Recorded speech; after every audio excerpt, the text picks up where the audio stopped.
Okay, this is so exciting. I was not expecting a simple mulberry pie to be one of the greatest berry pies that I have ever had, but I guarantee you that it is. Here's a couple reasons mulberries are incredible. Okay, you get a massive harvest, and I'll show you how to do that. The seeds don't have texture. It's not like a blackberry or a raspberry. You don't even feel them. It's just juicy, tender berries. It's so good. And they're really mild and pleasant, and anyone will like them.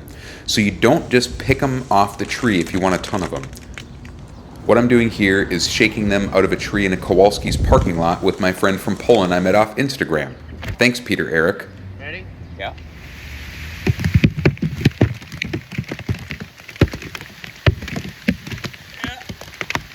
And that's just the bottom up version looking at the tree when they come down. I just love that. I love that shot. Okay, so to make the pie, this is super simple. Use your favorite pie crust.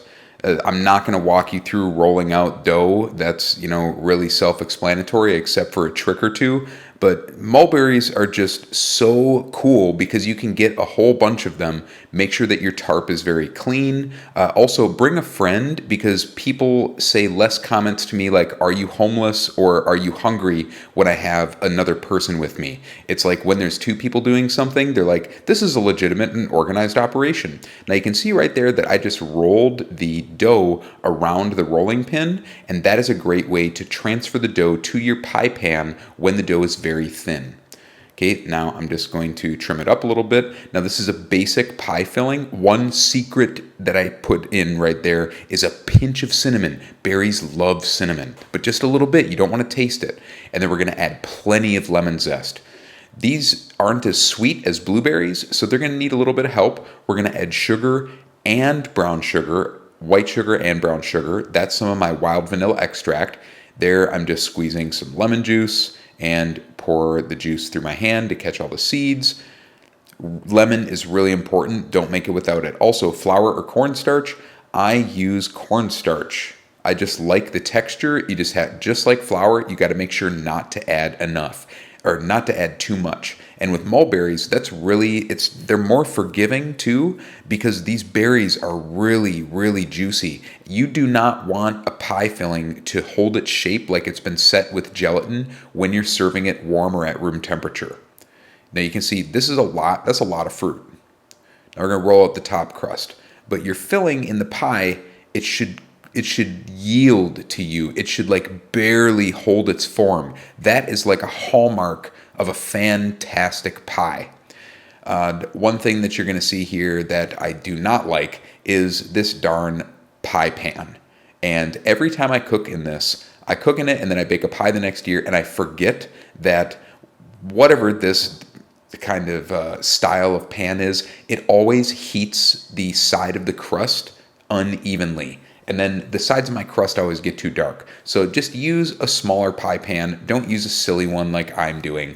But I used all my mulberries to make this, so we're going to see it through, and it's just going to be what it'll be. For the egg wash, I beat whole eggs. I do not add water because I feel like it can inhibit the browning a little bit. And this is just to make sure that you get a nice dark pie. I like dark color on my pie. I don't want to go to a place and get served some kind of like anemic looking like blonde pie crust.